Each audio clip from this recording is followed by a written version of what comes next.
Come here. Hare Krishna. These are our adventures in Srimad Bhagavatam. Welcome to Jagannath Puri Dham. So today, this is our 98th session in the series we're calling Meeting in Kuruksetra. And today we want to begin speaking something about the Gopis, their response to Uddhava and to Krishna's message and what it was that they said. So we'll begin by saying a few prayers. Narayanam namaskrityam naramschaiva narottamam devim sarasvatim vyasam tato jayamudirayat vedi ramayanesh chaiva purane bharate tata adavante chamadye chahari sarvatra giyate mukam karoti vachalam bhangum langayate giram yat kripa tamaham vande shri gurum dinataranam paramananda madhavam paramananda he madhava padungaluchi makaranda se makaranda panakori anande bolo hari hari harinka name vandavela hari kori be chakadora se chakadolanka paraye manamo rahu nirantare manamo nirantare rahu ha Krishna boli jiva jao ha Krishna boli jao jiva mote udara radha dava mote udara radha dava mote udara radha dava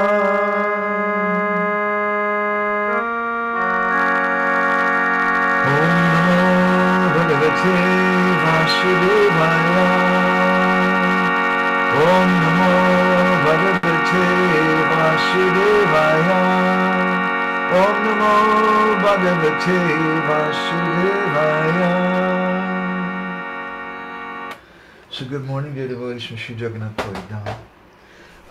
We're reading today, we're continuing on the 47th chapter, the 10th canto, which, as we've been repeating almost every week, many Vaishnavas describe as being the most important chapter of the Bhagavatam. This is a Bhramara-gita. Why is it considered to be the most important? Because this chapter gives the feelings of separation of Srimati Radharani and the Gopis from Krishna. And this is the feelings that Sri Chaitanya Mahaprabhu was experiencing here in Jagannath Puri. So I think in a previous session we were speaking from text number 47 or 48. We're going to go ahead a few verses now and begin to speak now about the response of the Gopis to Krishna's message. So this is text number 53. Maybe I should go ahead and put this on the board. That'd be helpful.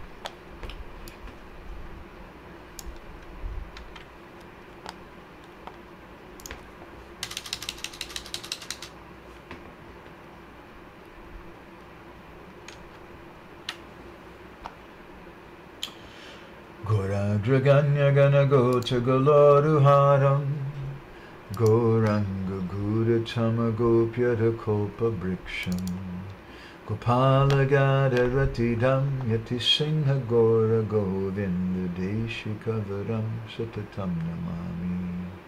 So 10:47:53, Sukadeva Goswami speaking.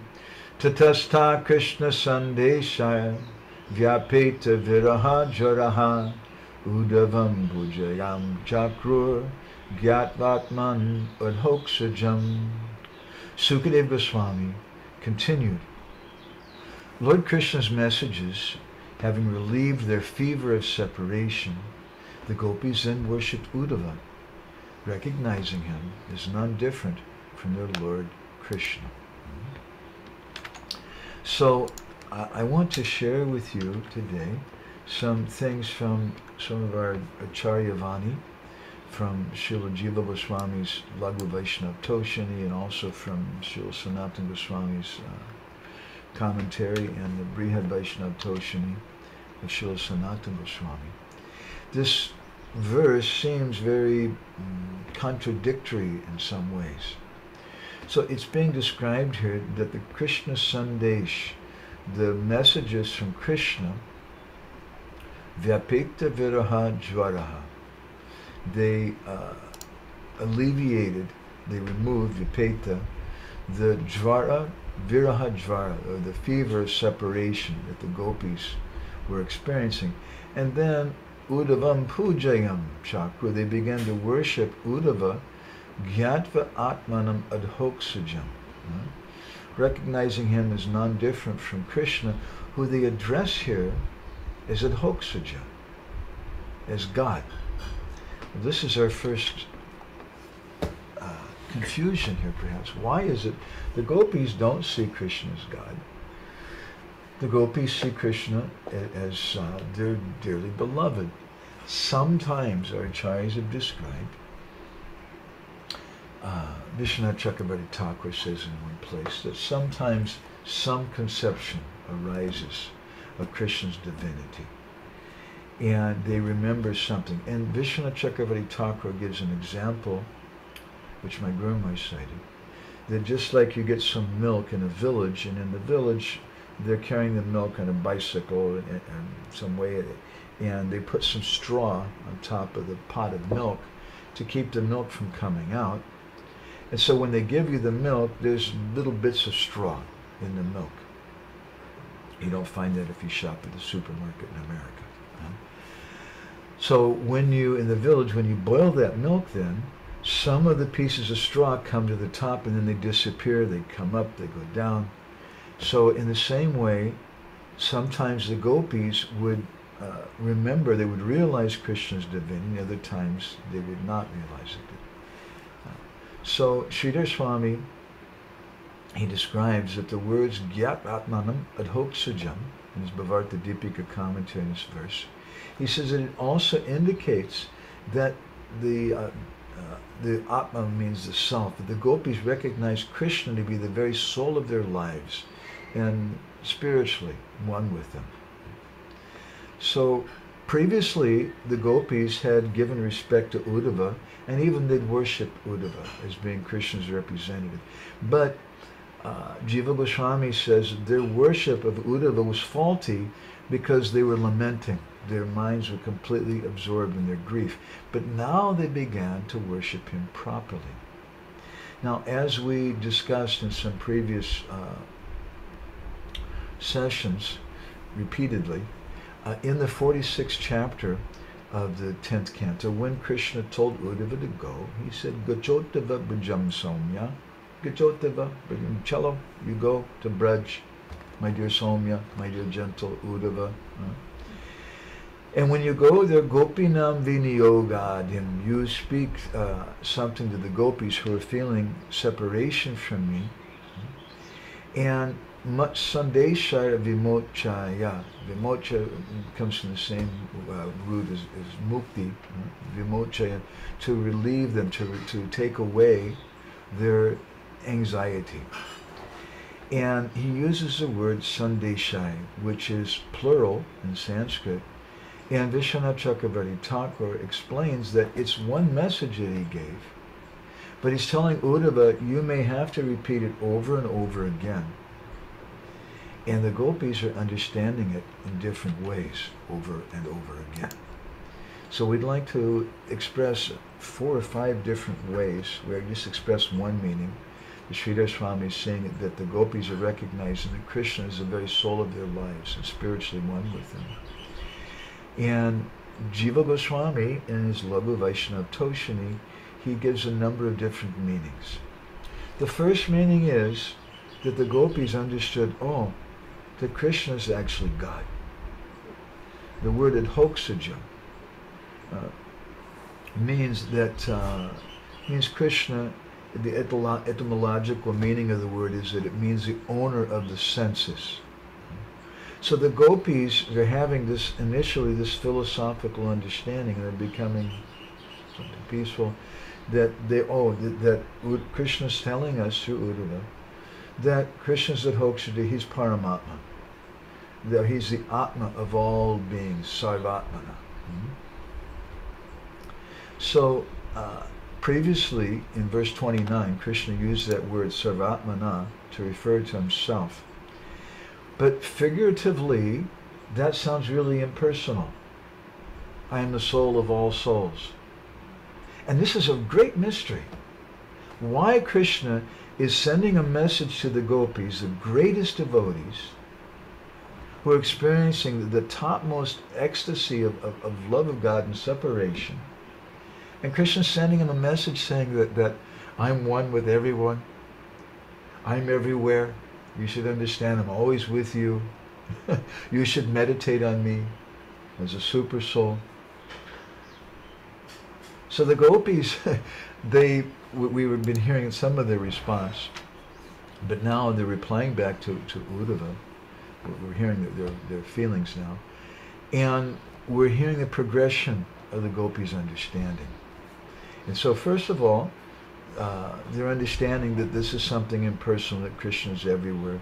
But the word sarva in the verse, and the word sarvatma, can also mean param. Param means supreme.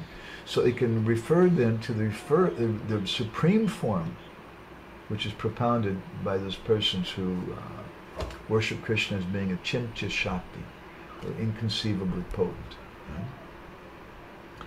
And Jiva Goswami explains that although this is a particular meaning, this is combined with the word me, meaning moya, by me.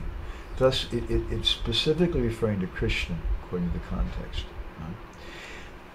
Previously, in the 14th chapter of this 10th canto, Shukadeva Goswami, he told Maharaj Parikshit, Krishna menam avehi tvam atmanam akilatmanam jagaditaya sopyatyar dehivad bhakti moyaya. That Krishna is atmanam akila atmanam. He is the soul of all living entities. Shukadeva Goswami, this is in the prayers by Lord Brahma, that he addressed Krishna in the same way that the gopis now are saying to Krishna, the same way that Krishna previously in text 19 of this 47th chapter was addressing himself, that don't you know I'm the soul of all souls.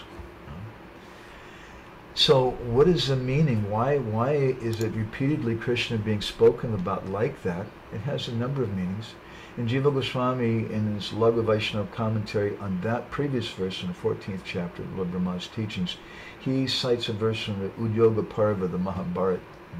Krishi bhuvachaka sabdo nascha nivritti vachakaha taya aikyam param brahma Krishna idya vidiyate. So indicating, what does this mean? Atmanam akilatmanam. Is this something impersonal? Why is Krishna telling the gopis, giving them some impersonal instruction? So to explain this, he cites this verse from the Uddhava Parva, the Mahabharata, which the meaning of this verse is speaking about Krishya bhuvachaka sabdo, that the verbal root of Krishna, it means bhuvachaka. It signifies, it means that Krishna is all attractive. And the word na indicates nibritti, or spiritual pleasure. And in this way, these two words together, the two syllables together, Krishna, combined together, Tayar Aikyam Param Brahma, and they indicate that Krishna is a Param Brahma. So, this is the first line of this verse. This is this verse, that Krishna is the Supreme Personality of Godhead. He's Gyatvatmanam Adhoksajam. The gopis Gyatva, they understood that Krishna is Atmanam Adhoksajam. It indicates also, Jiva Goswami says, that Krishna, he's Sarvatmana, he's the soul of all souls, because Krishna is the supreme shelter of prema for all living beings. When we speak about rasa, there has to be a shelter of the rasa. In other words, an object that you put your rasa in, that you put your love in.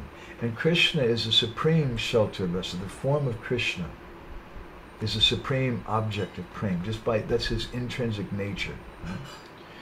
So Jiva Goswami says a very interesting thing, that Krishna at different times preaches strange philosophies. Right? And he says, think about it. When Krishna told Nanda Maharaj and the cowherd boys that they should worship Govardhan, what was the reason he gave? It was karmavad. That, Father, we have to do this thing. It's our duty that we should behave in a proper way and things. If we just do that, we don't need to worship Indra. Everything will come if we just do good karma. So in the beginning of this 47th chapter, Krishna seemed like he was speaking impersonalism. And he was doing that to destroy the time that the gopis were spending in separation from him by helping them to create detachment. And to cover the other two meanings which were there, which were very, very confidential. So the gopis, they considered this meaning first, that Krishna is saying something philosophical and that we're all one with him. But if we only take this at face value, we're going to miss a very, very deep and very important part of Gaudiya Vaishnavism. And again today, as we've been trying to do throughout our talks in this meeting in Kuruksetra, we want to take a line and draw a connection between the separation of the Brijbasis in Vrindavan and Krishna's pastimes in Mathura, then Dwarka, and then the meeting in Kuruksetra, and then the final circle of everything is when Krishna comes again as Sri Chaitanya Mahaprabhu, and he experiences the same feelings that Srimati Radharani was experiencing in this Bhramara-gita. So the gopis heard this first time, and then again they heard and they understood, oh, the meaning is that Krishna, not impersonal Brahman, is that it's just Krishna alone. He's present in his spurti. Spurti means that sometimes in their madness that they see Krishna and Krishna disappears. It's real, but in their madness the gopis think that it's not. And they're seeing that everywhere. They're thinking, oh, because this is the nature of Krishna's love. That he loves us so much that he's appearing everywhere. And they're understanding that because he's at Hoksaja. He's a controller of the senses, he's the Lord of the senses. And so he's inspiring our senses. And so then Krishna is already known to them. They're saying that he's Atma and at Hoksaja. That Krishna is mentioned first. If they were thinking that Krishna was impersonal Brahman, then they wouldn't have worshipped Uddhava. Right? What's the purpose and what's the necessity of worshipping Uddhava since we're all one? It's like sometimes we hear the Gaudiya Vaishnavas. I hear a story, I think of Srila Bhaktisiddhanta. Someone can correct me if I'm wrong, but I think it was Srila Bhaktisiddhanta. And Bhakti Vikas Maharaj tells a story that once on a train he met with some Mayavadi who started telling him that Sarvam Kal Vidam Brahma, everything is one, everything is Brahma. And Srila Bhaktisiddhanta said that you don't really believe this. No, I really believe this. And Srila Bhaktisiddhanta said that if you really believe this, then here's a rotten mango. You should eat this rotten mango because all is one. What's the difference between a rotten mango and a ripe mango? And then Mayavadi sannyasi, he ate that rotten mango and became sick. And he understood that there was some difference between the two. So the first meaning is that Krishna is saying something impersonal, and the gopis are understanding a little deeper way. And Jiva Goswami is commenting that sometimes Krishna says things for a particular purpose. Krishna preached Karmavad at the beginning of Govardhan Puja. Now Krishna speaking impersonalism in the beginning of this chapter, and then Uddhava repeated it again. Sandeshara means plural. He spoke it again and again. So then the second time he spoke, they realized, oh, that just as Krishna is realizing them, Atmanam, they're also realizing him. And so there's some union between Krishna and themselves because of his appearing. They're understanding something more personal, something deeper. And then Uddhava speaks it again. And then they understand that themselves and Krishna, according to what Krishna told them, as part of his message, the text 36 in this chapter, Maya Vesha Mana Krishnam Vimukta Sesha Vritti Yat Anusparantyamam Nityam Achiramam Upaishyata.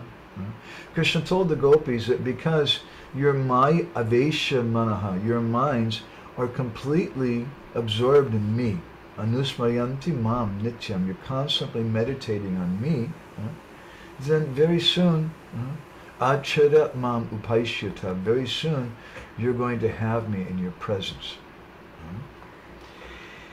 And then Uddhava repeated the message again. And this time the gopis understood a fourth meaning. Listening to this message, they understood, they firmly believed, Gyatva, as they're saying here in the verse, that they're going to attain Krishna Cha very soon. And he was going to attain them very soon. It was going to happen right away. So the reason why the gopis addressed Krishna as Adhoksaja and Atmanam, because Krishna was beyond the realm, beyond knowledge of the material senses. And Adhoksaja also refers to a cart. Krishna was brought back to life after being, as a baby, being under the axle of the cart. In one of the first pastimes in Braj, when Krishna killed the demon, the cart demon. And Atmanam, Krishna pervades everywhere. So knowing this, with their internal and external pain due to separation, that pain became dissipated by the message of Krishna, and they began to worship Uddhava, who is a direct form of happiness and joy because he brought that message, because he's the best devotee. And then by praising and respecting him, they did that to please Krishna. They say, Jiva Goswami says, to please Krishna, or to please Uddhava, and also to dissipate their own lamentation. And then, when the pain of their lamentation went away, then they accepted Krishna to be everywhere. This is another meaning. When their pain went away, and then they saw Krishna's everywhere, then they worshipped Uddhava. Or another meaning, he says, is that understanding that they're going to see Krishna, who's Atmanam, who's their lover. Atmanam means the self of the self. Who is the son of Nanda Maharaj, Adhoksajam, who was under the cart demon. Now they understood this message that you're never separated from me. Their pain goes away, and they begin to worship Uddhava. Again, we see the same mood in Kuruksetra. In the Gopis, in the 82nd chapter, the 10th canto, when they meet Krishna in Kuruksetra, we haven't gotten that far yet, but we're looking ahead. They only spoke one verse. Ahushchatena linanaba padada vindam. And this verse is full of parokshavad, is full of double meanings. And the beginning of this verse, they're responding to Krishna, and they're remembering what Krishna told them through Uddhava. That he's Atmanam, that he's the soul of all souls, that he's all-pervading, he's everywhere. And so the gopis are saying, Ahushchatena linanava padada vindam. You're Bhagavan, you're God. Your navel is just like a lotus flower. Lord Brahma comes from that. Yogeshvarai Hridi Vichintam Agada Bodhai. The greatest of the yogis, they meditate on you within their heart. And the great philosophers, Agada Bodhai, they meditate on you, they think about you. But we can't do that. Why? Samsara Kupa Patita. Because we're fallen. We're just householders. We're just gopis. We're village ladies, and we've fallen into the dark well of family life. Geham Jusam. And we can't practice this yoga because we're just fallen ladies. So there's a double meaning here. This is Krishna's giving a double meaning when he's speaking through Uddhava. And previously we were hearing from our acaryas that Krishna was saying certain things to bewilder persons who may be hearing it. so that the yogis will say, yes, just see, Krishna's telling the gopis they should do yoga. The impersonalists, they hear that Krishna's Atma Atmanam, he's the soul of all souls. You see, Krishna's everywhere. Krishna's Sarvam Kalvidam Brahma. But if we go a little deeper, there's a deeper and deeper meaning. So in the same way, in this verse from the 82nd chapter of the 10th canto, the gopis are doing the same thing to Krishna. They're saying, yes, you're Bhagavan, and the yogis worship you, indicating we remember what you told us about this yoga stuff and the god of Bodhi, this impersonal philosophers. We remember all this stuff, but we can't do that because we're fallen householders. Another meaning is the gopis are being sarcastic with Krishna. They're saying that oh, you left Vrindavan, and now you've gone to the city and you've become a big man. You've become God. Do you still remember your mother, Yashoda? Do you still remember the cowherd boys and the cows? Do you still remember the gopis, now that you're God?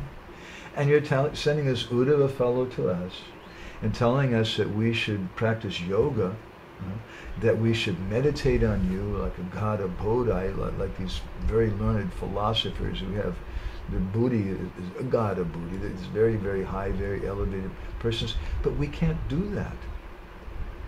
Because to do that, as we were mentioning, I think, in our last session, you have to be peaceful. And we can't, to meditate, you have to be peaceful. We can't meditate because we're not peaceful, because we can't stop thinking about you. Our minds are so agitated. This is another meaning that the gopis give. And from these verses also, we understand there's some very deep indication given of what is sannyas. What is the vairagya of the gopis? I'd like to turn to that a little bit. I hope we can go on in this session with something more about Jagannath Puri. But I'd like to turn to a very beautiful song which is composed by a poet named Yadunath Das. There's a number of different Gaudiya Vaishnava poets who have that name. This particular song is written in Brajbuli language. It's spoken by Srimati Radharani, the song. And it also reflects the mood of Sri Chaitanya Mahaprabhu. So different scholars have spoken about this Yadunath Das. We'd like to study something of Bengali poetry. And because he's given many beautiful, very clear descriptions of Chaitanya Mahaprabhu, some scholars, they have the opinion that Yadunath Das must have been present at the time of Chaitanya Mahaprabhu, and he saw the Lord. So his songs are present in some of the earliest known Gaudiya Vaishnava songbooks, like the mid-18th century book Sankirtanamrita, which is compiled by a devotee named Dinabandhu Das, and there's another famous book, Shunada, which is compiled by an unknown Vaishnava. But his songs, Yadunath Das's songs, are found in both of them. So let's hear the words. This is the words of Srimati Radharani. Feeling separation from Krishna. And that's those feelings of separation, as we were hearing in text 47 and 40, text 47, in this chapter, in some of our previous sessions, the gopis are saying that better we give this Krishna up. Better we give up everything and become detached. That attitude of detachment, external detachment, internal attachment to Krishna, again, they're saying one thing but meaning another thing. They're saying we should give up Krishna, but they're actually indicating we can't give up Krishna. But what they're indicating is we should give up everything else, and they are giving up everything else. And it's not, as we often comment, not a mental conception that I should be renouncing, I should give up women, I should give up women. Krishna Kun, there's a cartoon over on the left mirror, I think, about the bhakta who's achieved an advanced state of contemplation. Can you bring it to me?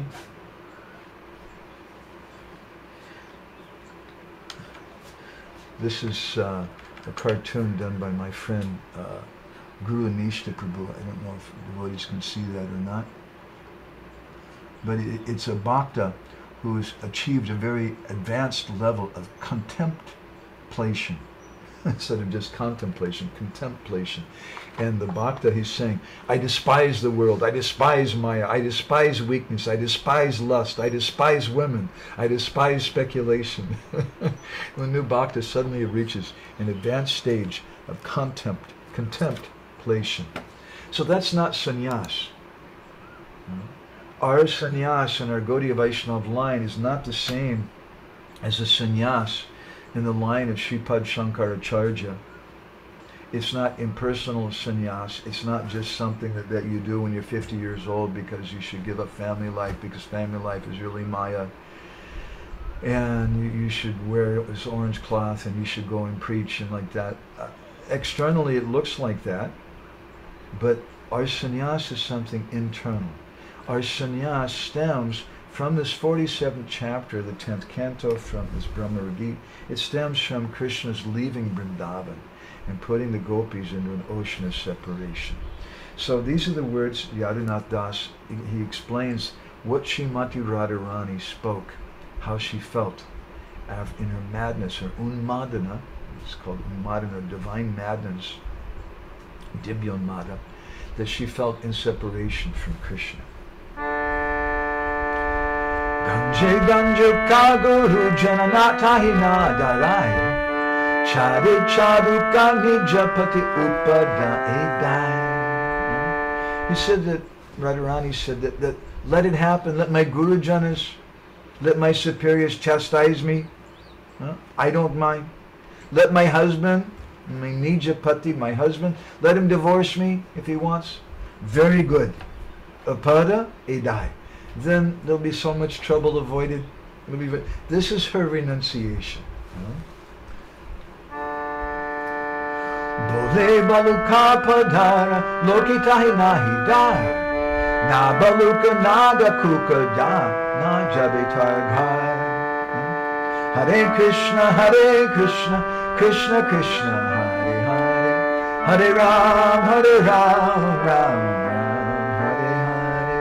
And this is what Srimati Radharani and the Gopis in the Radha Tantras, one book, Sanskrit book, which describes that the Gopis are chanting Hare Krishna mantra. But this is one of the meanings of this mantra, that they're completely detached from the world and completely attached to Krishna. So Radharani, she says, Bole Baluka Padar, let everybody say bad things about me. Lokitahi nahidar, I don't care, I'm not afraid of it. Na baluka, they may not speak to me. Na baluka, na dakuka, they may not invite me to their home. Sometimes I see devotees, they become disturbed when their Guru Maharaj is traveling and somebody doesn't want to invite him to their temple. It happens like that. My Guru Maharaj sometimes, they didn't want him to go certain places for whatever reason. But the nature of a sannyasi is that, fine, I don't care. My Guru Maharaj once, he told me to help with his travel schedule in America. And I said, well, Guru Maharaj, where do you want to go? And Guru Maharaj said, wherever they would like me to come. And I said, Guru Maharaj, so many of the temples in North America, at that time especially, they were very eager, practically desperate to have any visiting sannyasis. If I ask, they'll all say they want you to come. And Guru Maharaj said, whoever pays my ticket. So he didn't want to go where he wasn't invited. Nada kuka. Radharani said, fine. Maybe they don't speak to me. Maybe they don't invite me. Then I won't visit their homes. Najabi taregar. That's just fine. That's very, very good. This is the nature of her feelings of separation. And her feelings of separation become manifest in Kali Yuga. Radharani spoke like this. This was her mood in Dwapara Yuga. And this mood was adopted by Krishna. Hu napariyeham nadavadya samyujam. He said, I have to understand the mood of the gopis. Otherwise I can't repay my debt to them. The pratiyatu sadhana. Krishna spoke this thing to the gopis, saying that let your own behavior be your glories. Meaning I have to repay my debt to you, I have to take on your mood. So Sri Chaitanya Mahaprabhu took on that mood. And he became Jatiraj, or the king of sannyasis, because he's Krishna Who can, if someone's a sannyasi, we respect them because they've given up things. Well, who can give up more than Krishna? He has everything. Krishna's given up everything. He's given up his position of being Bhagavan. And he's become a devotee. And he's a king of sannyasis because his renunciation is a manifestation of his feelings of separation from himself, paradoxically. It's a manifestation of his feelings of love with the feelings of Srimati Radharani. So sannyas in our Gaudiya line is like that. We follow the 6 Goswamis in their renunciation. And their renunciation was not a mental calculation, like I've seen sometimes among some of my friends, some of my older friends.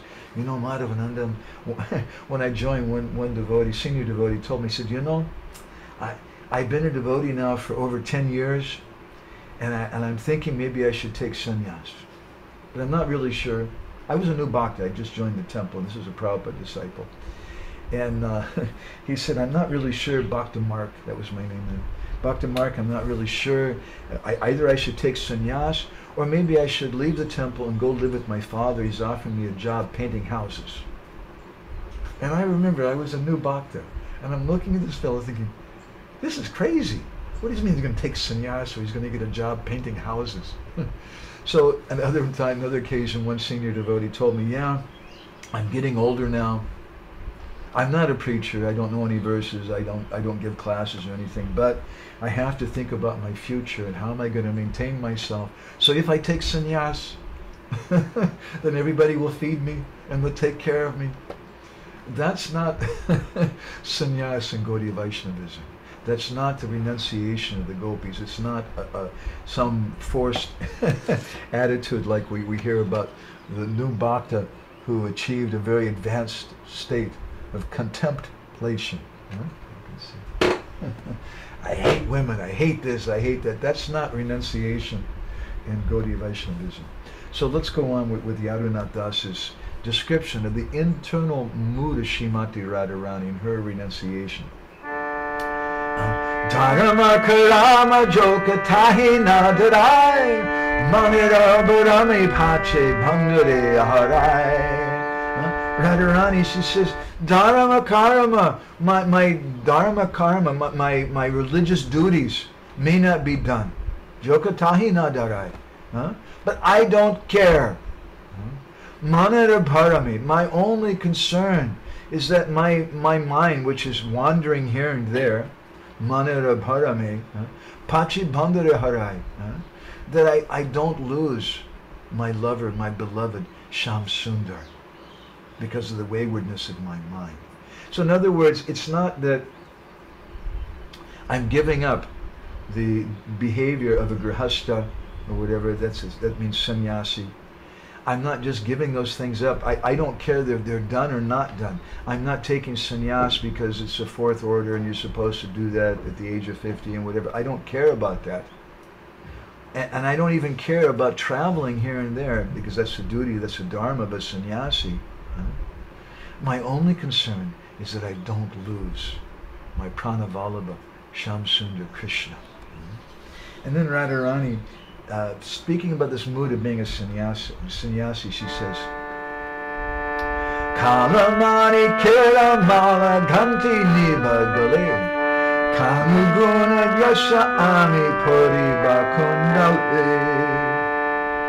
She says, and I'll wear a necklace. You see, some sadhus, they wear some necklace, their japa mala, some different necklace. She says, I'll wear a necklace, Kala Mani Kera Mala. That necklace is going to be a necklace of black stones. Those black stones, the color of Krishna. Ganti Nibadgali, I'm going to boldly hang that around my neck. And then some sannyasis, they have some sandalwood earrings. They pierce their ears to indicate some renunciation. They wear some particular earrings, especially in South India they do. Kanu, she says, I'm also going to have some kundala, some earrings. And what are those kundalas? Kanu guna yasha. Ami pariba kundali. Ami pariba kundali, I'm going to put on, I'm going to wear these kundalis, earrings of what? Kanu guna yasha. the earrings speaking about the wonderful qualities and fame of Krishna. This is the earrings of Srimati Radharani in her renunciation. In other words, she's saying that I'm going to boldly, as a renunciate, the whole basis of my renunciation is my attachment to Krishna. And I'm going to just completely dedicate myself to hearing Kanu Guna Yasha, about the wonderful qualities and fame of Krishna. And she goes on. Kanu Anuraga Ranga Bhasana Puriya Deshi Deshi Baramiva Yogini Haya Hare Krishna Krishna Krishna Hare Hare Hare Ram Ram Ram Hare Hare. She says that Bhasana Puriya, I'm going to take on this cloth. What is that cloth? Kanu Anuraga Ranga. It's the cloth of saffron. Some Vaishnavas have said that the origin of the saffron color comes from Srimati Radharani, that in separation from Krishna, just as a widow puts on white, Radharani also wears white sometimes in separation. And Radharani has kumkum on her breast. And in feeling separation from Krishna, she's crying and crying. And her tears go down in her breasts. And the kumkum then begins to wash down in her cloth. And that's the color of separation. That's the color of saffron, indicating the feeling of separation. So Radharani is saying, I'm going to dress in the saffron colored cloth. This saffron cloth is Kanu Anuraga Ranga. It's the color Ranga of my Kanu Anurag, the color of my love for Krishna. In Deshi Deshi, I'm going to become a sannyasi yogini. And I'm going to go from place to place because I'm detached from everything. This is the sannyas of Radharani. This is the sannyas of Sri Chaitanya Mahaprabhu. This is the sannyas, the inner sannyas of the followers of Sri Chaitanya Mahaprabhu, who in our line, when they take sannyas, they receive gopi mantra. I won't go into that. I don't have sannyas, but we know something about the sannyas mantra in our line. And that sannyas mantra indicates the identity, that the sannyasi is identifying himself with being a gopi. The poet Yadunath Das concludes the song, speaking of Radharani's mood. Yadunath Das kohe ehi mani sada hoya hoka jagabhari kala parivada Hare Krishna Krishna Krishna Hare Hare Hare Ram Ram Yadunath Das kohe ehi manasada sada. Yadunath Das is speaking now on behalf of Srimati Radharani. This is very, very beautiful. The Vaishnavas, they want to represent Srimati Radharani when they come before Krishna. And he's saying that Radharani is saying, this is a desire of my heart.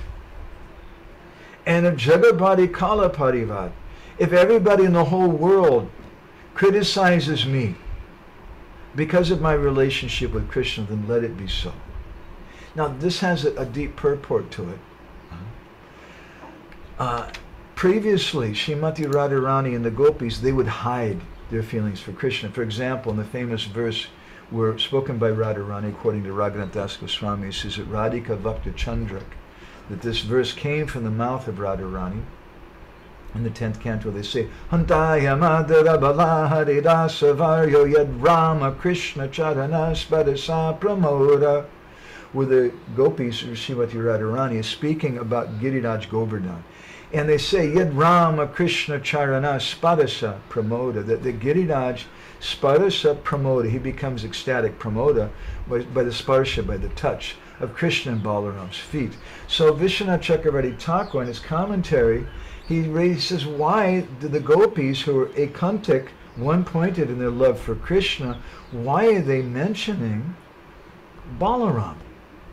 And he says, two reasons. One is to hide their exclusive feelings to Krishna.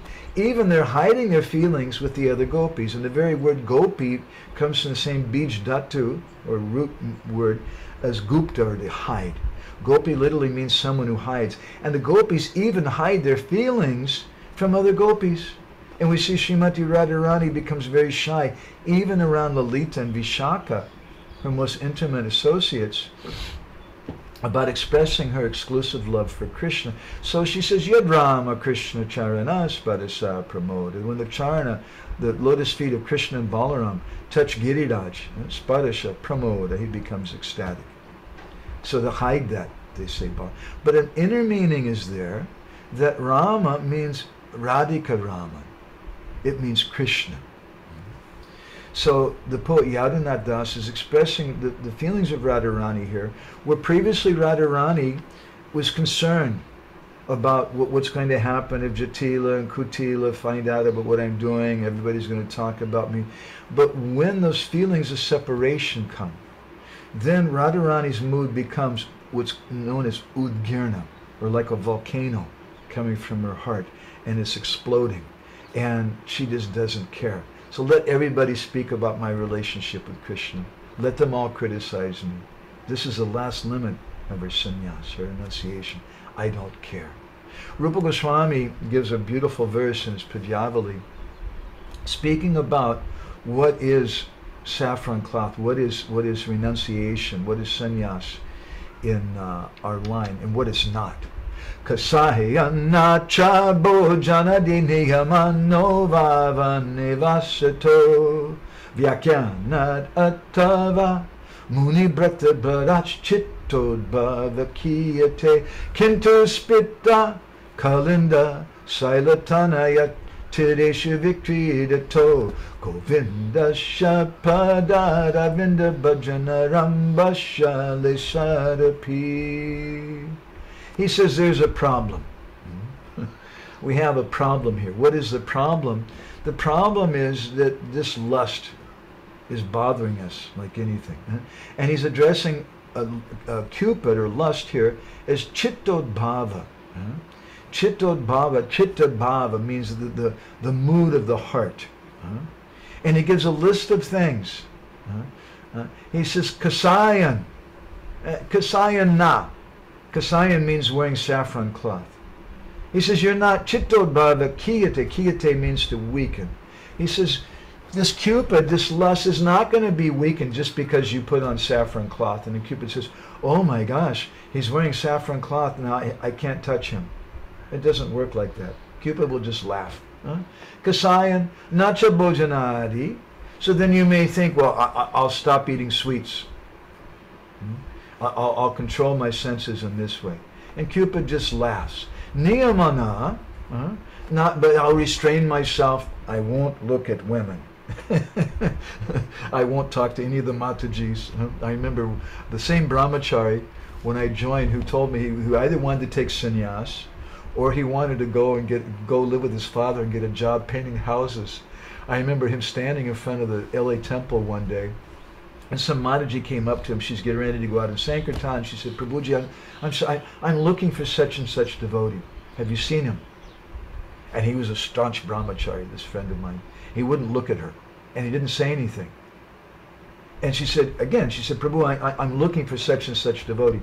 And again, he didn't say anything. And I could see on her face, she was wondering, did he hear what I'm saying? And again, the third time, she repeated, I'm just looking, there's nobody else around. I'm looking for such and such devotee, can you help me? And then he held up his cloth, his saffron cloth, and without looking at her, he said, Mataji, do you see the color of my cloth? And I'll never forget the look on her face, which was kind of a combination of pain, exasperation, and just being reconciled. What can I do? And she kind of sighed and she said, yes, I see it. And he said, do you know what this means, this color? And she said, no, I don't know. And he says, it means I don't have to talk to you. So he was a staunch brahmachari for a few months after I joined, and then he ran away with some girl who wasn't a devotee because he saw all the women as Maya Devis. Perhaps he was always seeing women as Maya, women as Maya. Then he ended up marrying a Maya Devi who was actually a follower of Rajneesh. That's another story. A lot of funny stories in our society. Anyway, so kasaya na, not by wearing saffron, na chabojanadi, not by just controlling your eating, niyama, not just by not looking at women, as nova vanivasato, not just by vanivasata, by going and living in the forest. Sometimes people, rishis and yogis, they would go to the Himalayas and they would go to a cave and they decide, I'm going to give up this lust. I'm not going to see women. I'm not going to engage my senses. And so they take the biggest stone that they could move, and they would go inside the cave and they push that stone into the doorway of the cave. They barely had enough strength to move that stone, and they would sit in the cave and try to meditate, thinking that now I'm away from women, I'm away from materialistic people. So they've locked themselves up in this cave, with the idea that I'm going to become so weak that I can't move the stone, and I'll just achieve samadhi here, and I'll leave my body here. But they forgot they're not alone in that cave. Their mind is with them. And so they die just a miserable death.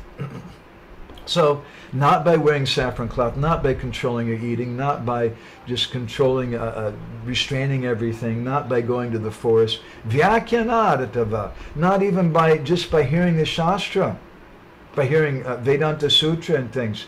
That's not going to do it. Muni Brata Bharach. You may take the Bharat, the great vow of Muni Brata, I'm going to be silent.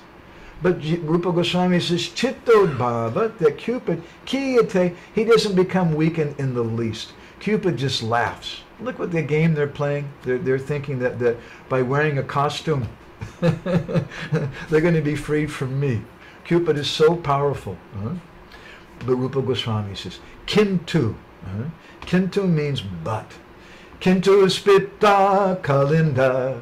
Sailatanaya Tidesha Vikridato Govindasha Padaravinda Bhajana Rambesha Lesad Api. Leshat Api. Api means even, but Leshat means just a tiny little something.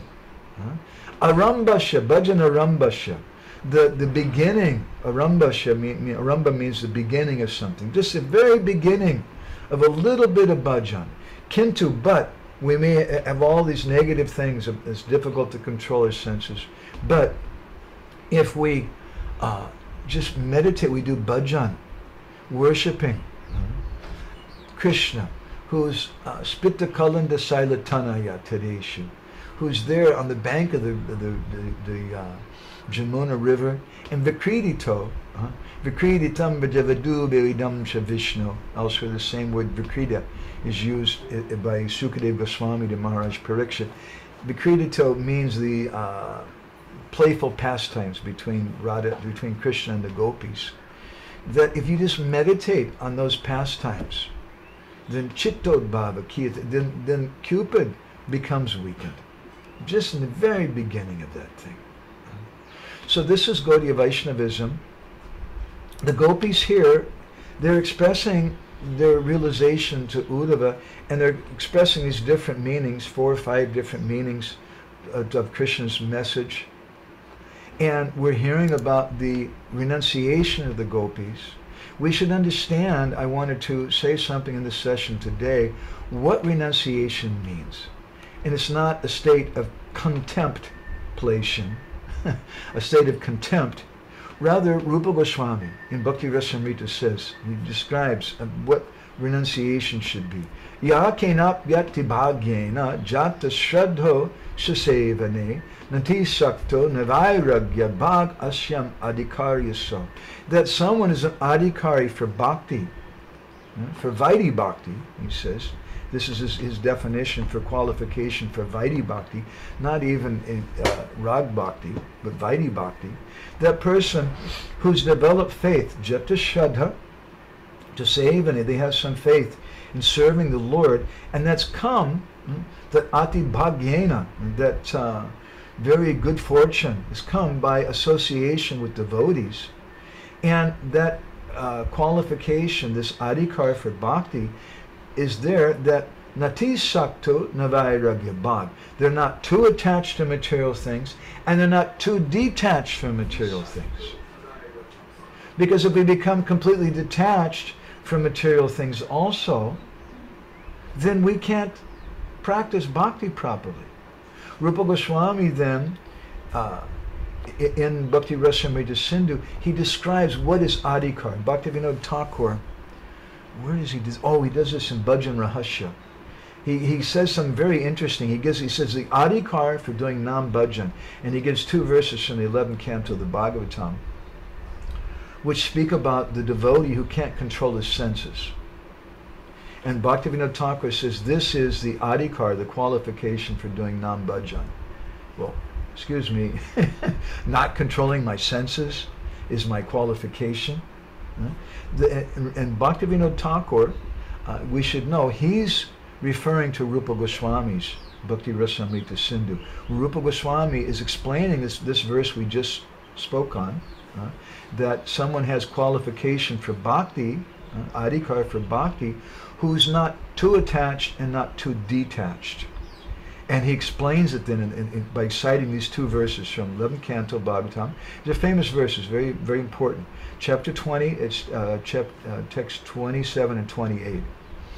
Jata Shadama Katasu Nivina Sarva Karmasu.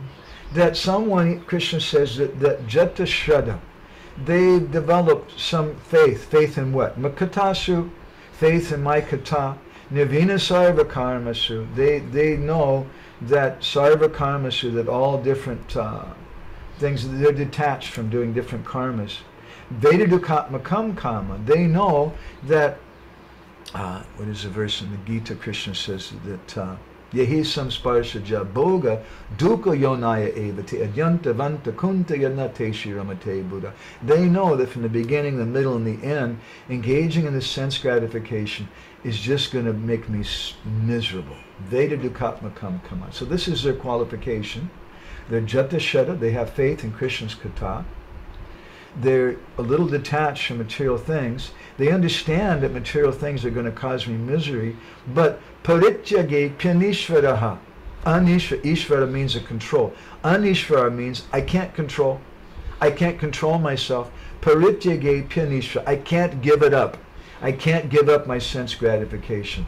And Krishna is speaking this verse to Uddhava, and then he explains them what should they do. Tato bhajeta mam pritaha. They should go on worshipping me with affection. Shuddha lurdudha nishchayaha. With faith, with conviction, drida nishchaya. Jusamanashtata kamam. And at the same time, while they're engaging in their sense gratification, Hare Krishna, they can't give it up. So Krishna says, don't stop worshipping me. Even while you're doing your sense gratification. But dukkha comes to garhayan. Garhaya comes from the same bij dhatu as fire. It means Garhaya means they're on fire. So we should be on the fire, in the fire of lamentation, that I can't give this thing up. I'm just a fallen pocha grihastha. I'm a rotten grihastha. I can't give up this thing or that thing. But I'm never going to stop worshipping Krishna. Rupa Goswami says this is adhikar for bhakti. Adhikar for bhakti doesn't mean that we achieve a state of contemplation, that we hate everything and everybody and we don't like anyone, and especially we hate women, like my friend in front of the LA temple. And this comes from the mood of renunciation of the Gopis. So this seems like a kind of opulence, it's a kind of Aishvarya. But underneath it there's a kind of sweetness. Krishna's message to the Gopis seems like he's speaking all this Aishvarya Gyan, this information that you should practice yoga, that I'm Atma Atmanam, I'm the soul of all souls. It seems like something impersonal. But the Gopis are hearing it and hearing it and hearing it. And Krishna's speaking it on one level to bewilder the yogis and mayavadis who will later hear this thing, to say, yes, see, Krishna said this, we should practice yoga. He told the Gopis that. We should meditate on Brahman because Sarvam Kalvidam Brahma. But there's a deeper meaning, which is being hidden from people who don't have qualification. They're being cheated. So I want to stop there. I'm a little later than I wanted to be. I want to thank my Guru Jana, Sarvadrik Prabhu, and other devotees listening. I feel very embarrassed. So if anybody has any reflections or comments or anything, you can go ahead and share those, because That's our program. We like to have paraspara. There should be some back and forth. If anybody, as Vaisheshika Prabhu says, if anybody won a prize, if there's something that you appreciated from this, then you can share that. So I want to thank Hari Sankirtan Prabhu and someone named Hari Krishna and Brinda Sundari and Sarvadrik Prabhu, Kushbu, that's Hari Krishna Kushbu, for taking part. And Vidarbha has commented, when it talks about not even studying the scriptures, does it also include the studying of Bhakti Shastras? No. In particular, because the nature of the Mayavadis, they feel that it's most important. We see this in Jaiva Dharma. When this Mayavadi sannyasi went to Benares, he studied Shastra like anything. And studying Shastra especially means Vedanta Sutra. Chaitanya Mahaprabhu, when he came to Jagannath Puri, Sarvabhauma Bhattacharya told him, look, you're a young sannyasi, you're very handsome, it's dangerous, women are going to be really attracted to you. He said, so you should hear Vedanta Sutra, and I'll speak Vedanta Sutra to you. And by understanding the philosophy, the message of Vedanta Sutra, then you'll overcome this. Now this point is very much integral with the discussion we're having on this verse today. Because from one perspective, it seems that Krishna is speaking Mayavad philosophy, or speaking how you're not your body, and I'm the soul of souls, and you should meditate on me every day. That's the message, basically, of Vedanta Sutra. That's the message that the Mayavadi sannyasis meditate on. So on one level, the gopis are seeing, oh, this is what Krishna's telling us. But wait a minute. No, he's saying something even deeper yet. He's saying, ultimately, he's saying that there's no separation between you and I, and that very soon we're going to be united together. This is the meaning of Krishna's words. The gopis understood that. But to hide that in public, Krishna gave some other different meaning. So that doesn't mean the Bhakti Shastras. Now, another point we should address, we can ask the question, is Bhakti dependent even on the Bhakti Shastras? And if we contemplate this topic, Vishwanath Chakravarti Thakur, in his Madhurya Kadambini, he says that the nature of Bhakti is that Bhakti is Swarat. Bhakti is independent. Bhakti is not dependent upon anything. Even Bhakti is not dependent on the Bhakti Shastras. It's not that if someone doesn't know how to read, or someone's blind, and there's no books for them to read, that they can't make advancement. And therefore, Chaitanya Mahaprabhu, he told Prabhupada Saraswati that I only know one verse. Harinama, Harinama, Hariname, Vakevalam, Kalo, Nasteva, Nasteva, Nasteva, Gatiranyata. That only by chanting the holy names, chanting the holy names, chanting the holy names, everything comes. He doesn't say Shastra Svajaya, Shastra Svajaya, Swastra Shastra Svajaya Eva Kevalam. That by reading Shastra, reading Shastra, reading Shastra, it's not required. Bhakti is not dependent upon it. So then, what is the position of Shastra in our life? And that's an important question. Just like if you, perhaps you have children and you purchase a playhouse made out of wood online, and they send you all the pieces of wood, and maybe they also send you a hammer and a screwdriver and some nails and things, and you have to put it all together. So along with that comes a booklet showing you how to do that. Now, if you're a really good carpenter, you may not even look at the booklet. You may just do it because you can figure it out. But most people will need to look at the booklet. So in the same way, it's described, what is it? In the first canto of the Bhagavatam, Sanatana Goswami gives a very interesting explanation of the verse. Idam Bhagavatam Nama Puranam Brahma Samhitam. He says that this Bhagavat Purana, this Purana, which is named the Bhagavat, it's Brahma Samhitam. It's the topmost spiritual message. But Sanatana Goswami, in one commentary, he says that this has another meaning. Idam Bhagavatam Nama Puranam. Depending on how you break up the sandhi, how you break up the words, it means that this Bhagavatam is the Nam Purana. And Adavante Chamadya Chahari Sarvati Gita, from the beginning, the middle, and the end, the whole Bhagavatam speaks about the holy name. It's a Nam Purana. So this is the handbook which Sri Chaitanya Mahaprabhu gave us. He's Sankirtanaika Pitaro. He's the father of the Sankirtan movement.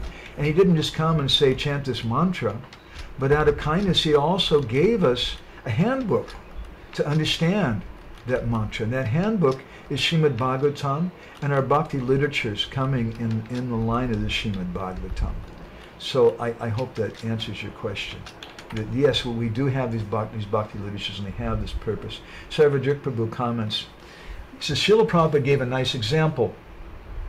When a lady's husband is home, she dresses nicely, and when he's absent, she doesn't do so.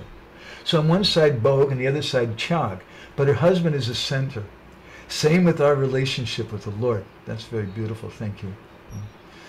That's our renunciation. Our renunciation, everything is with Krishna. And if we just try to develop renunciation based on externally trying to control my senses, that's also a type of sense enjoyment. Brenda Sundari's commented, I'm appreciating how the Gopis use philosophy to manage their emotional waves and relationship with Krishna. It's a beautiful comment. I appreciate that very much. I didn't develop that so much. I'm happy that you saw that. It was mentioned there, a little something. That sometimes that philosophy helps us to control our emotional waves of up and down, and yes, and it makes us feel very sober. Brenda Sundari's also commented, Kunti Devi, she prays, Maya Javanikat Chanam Agidhoksajam Avyayam. That Krishna is at Hoksaja, that he's beyond the range of our sense perception. Same word that's used there. Very nice. So, okay, and also, who's it saying? I can't remember. Saying here that accepting that we're not able to control our senses helps us to become more sincere and honest, and really qualifies us. My Guru Maharaj often would say something that I like very much. He would say that your only qualification is your disqualification. This is Bishad Yoga. Bishad Yoga means the yoga of lamentation, but Bishad also means it's a combination of two words, Bish and Ada. Bish means poison, Ada means to accept. It means to accept the poison of our situation. So we accept that I'm so fallen, that I don't have anything. We accept my miserable situation, and paradoxically that disqualification then becomes our qualification. So she's pointing that out. Okay, if anybody else has any other comments or anything, then we can go ahead with that. Otherwise I'll go ahead and stop, and we'll continue in our next session with the same subject matter. So I want to thank everybody very much. My personal purpose in doing this is to try to serve Srila Prabhupada, my Guru Maharaj, who wanted there to be, Guru Maharaj told me once, he said that we should work to have nice Vaishnava dealings in ISKCON. We should work to uphold the prestige of Prabhupada's mission. He said the way to do that is to have nice Krishna Katha and nice Vaishnava dealings. And we should work to create community through Krishna Katha and show that everything is in Prabhupada's movement. That was his desire. So I'm not a qualified person for that task, but we're trying it, and it's for this purpose to try to fulfill this instruction we got from our Guru Maharaj. So Hare Krishna, thank you all very much, and I feel very blessed to be able to have some Sangha, even if it's online, with all the wonderful devotees here. Grantara Srimad Bhagavatam ki, Srila Prabhupada ki, Gopremanandi Hari Hari Bo, Vanchakalpatarubhyascha, Kripa Sindhubhyeva cha, Patitanam Pavanebhyo, Vaishnavebhyo, Namo Namaha, Namdakoti Vaishnava Vrinda.